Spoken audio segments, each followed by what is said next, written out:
Hey guys, Chris here from Carolot Farm. Today I am searching and digging out a host of volunteer plants here in the spring garden ahead of our final till. We always seem to have tons of tomatoes. Generally, these tend to be our little teeny prolific cherries. You never really know at this stage, but that would be my guess. Forgive the silly hat. I'm doing my best to kind of stay in the shade here. Every year, though, we have tons and tons of volunteer tomatoes, more than we know what to do with. We usually give them away, and we still seem to be overrun. I wish other tomatoes, besides just the cherries, were so prolific at reproducing. We haven't had much luck, though. Now, last year when I was out here in the garden, I found some dill plants, and I have found a few other plants from time to time, but by and large, it's cherry tomatoes, sunflowers, and then just a few little random herbs here and there. You just never know, but it's always fun. I love to transplant what I can, save it, give it a fighting chance, and then that just puts us one more step towards something delicious. I am using a mixture of dampened potting soil along with just the garden soil that the tomatoes are currently residing within. Here's a nice looking tomato. They are very delicate, and so I don't want to disturb them too much, but you can see, there's some good little roots there. I'm going to cover this here with a little more of my wet potting soil, and it's really just damp. It's not super wet. But because these are pretty delicate at this stage, you'll want to handle them very carefully. I'm not going to press anything too firmly, but that one looks like it's ready to come over here and join its little friend, two of who knows how many. Not all plants will survive the transplant process. Most do, but it just depends on how much disturbance has been done to the roots or damage. Sometimes the plants can be shocked, they don't overcome it, but most often you'll see them wilt a little the first couple of hours. We like to give them more water, keep them maybe in a shaded spot if it's a really hot day, and by the next morning, we have found most everything that has been transplanted out of the garden just bounces back and does really well. So just be mindful, not everything will make it. And even if they don't all make it, it's still better than the alternative, which was just being tilled in and kind of written off. So I do what I can to relocate and share as many plants as possible, but I also have to remind myself, you can't save every plant. This tomato I just dug up, it is still in its little teeny cherry tomato sack. That's pretty funny. So you just never know what you're gonna find. When we do our tilling, the seeds get spread far and wide, but I've got quite a collection so far, and there's still plenty more. Here's a nice big one.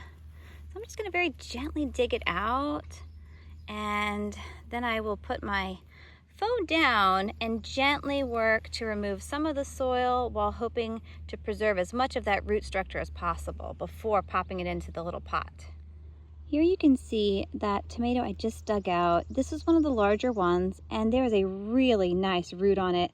So I do want to just gently place it here into my cup, and now I'll take my potting soil that's nice and damp, and I will just gently kind of sprinkle this on top, working around the plant as best I can to put some soil all around it on all sides. Again, trying to be really, need a little more dirt, trying to be really, really careful though with this little plant because I don't want to injure those roots. I've already stressed them just by digging them and, removing them from their initial soil. But I think now it's in good shape. I can let it rest. I've just about filled my tray. I think I have probably 10 or so transplants, 2 of them being cilantro, the rest tomatoes. I could have done more. There are transplants, but as you see, I ran out of soil. And because I do have a little more work to do transplanting my sunflowers, I figure now's a good time to stop digging out tomatoes. It's looking like I maybe have around 8 of these sunflowers of different varying sizes that I want to transplant. There are actually 2 of them right there together. So I'm gonna work to dig these up as carefully as possible and then relocate them likely over here into this corner. This one here might just stay where it is, and I might then plant the others in line down to those other 3 which were transplanted about a week or 2 ago. I want to show you here on these plants, you know, the tips of some of their leaves have turned. That was likely from the transplanting process. We did also have a frost a few weeks ago, so maybe it was frost, but that could have just been a little damage from having been disturbed. Because some of my sunflowers are quite sizable already, I have chosen to pre-dig 2 somewhat deep holes, and that way I can transplant them without having to set them down. I can just scoop them and place them. You can see I have dug a really big hole around this, and I'm using my hand to gently lift it up, trying to keep those roots, again, intact as much as possible. I have been working on relocating volunteer sunflowers for many years now, as well as tomatoes. And it has been my experience that both of these crops are very, very forgiving, and more often than not, they bounce back and they really do thrive. As I'm in the midst of moving these sunflowers, I just saw something I gotta show you. It's just making me chuckle. It's a teeny tiny baby sunflower. And guess what? It's already in alignment with those that I'm moving. How fun.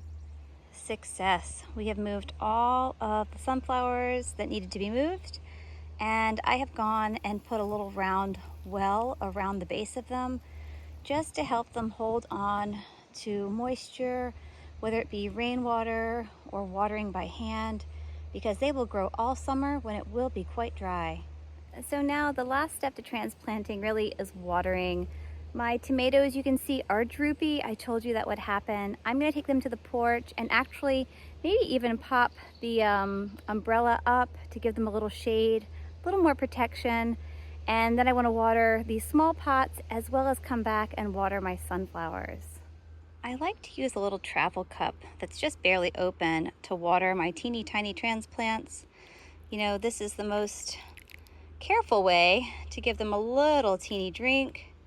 These will bounce back, I feel certain. You know, just about all of them. We might maybe lose 1 or 2, but sometimes when we transplant tomatoes like this, we don't lose any of them. So, you know, we are going to have so many volunteer tomatoes, and if my gut is correct, they will by and large be cherries.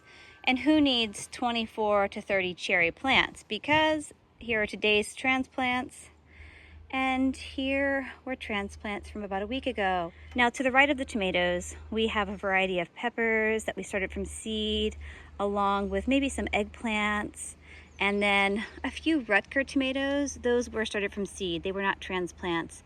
So these will go into the garden soon. Really, the peppers and the eggplants and some of our larger tomatoes need to go in just as soon as we do this final till, and removing transplants was the first step to do that. Today we dug out 14 transplants, and let me do my math really quick on the other tray. It's not a usual dozen, so let me double check.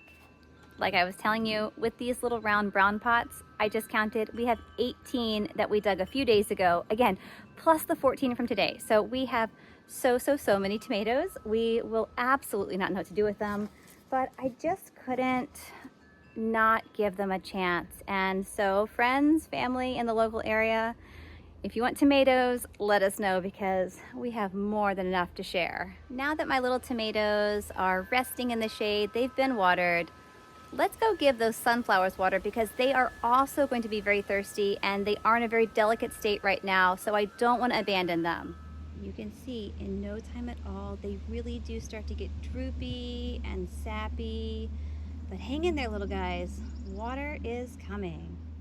For these plants in the garden, my targeted watering is usually with a cup and a bucket. I don't hardly ever bring the hose out to water plants. I will use the hose to refill my buckets, but the majority of my watering is done by hand. I like to go back and forth to give the water a little time to soak in, and to then give it another little drink. You can see what a good job that little round well that we've built around the plant does to hold that water. That way it allows it to really soak down into the soil and reach the roots. It doesn't just run off. Thank you so much for joining me today here in the garden. Transplanting all kinds of things is a big part of spring gardening for us here at Carolot Farm. We moved those tomatoes and now we have sunflowers all in alignment. They look great. I'm sure they'll thrive. That is, if I can keep them protected from the groundhog. The groundhog does have an affinity for sunflowers, so wish us luck. We'll keep you posted, and I'm sure before long you'll see us putting those tomatoes and peppers and eggplants in after that final till, however. So happy gardening, check back soon, and we hope to see you in the future. Bye guys.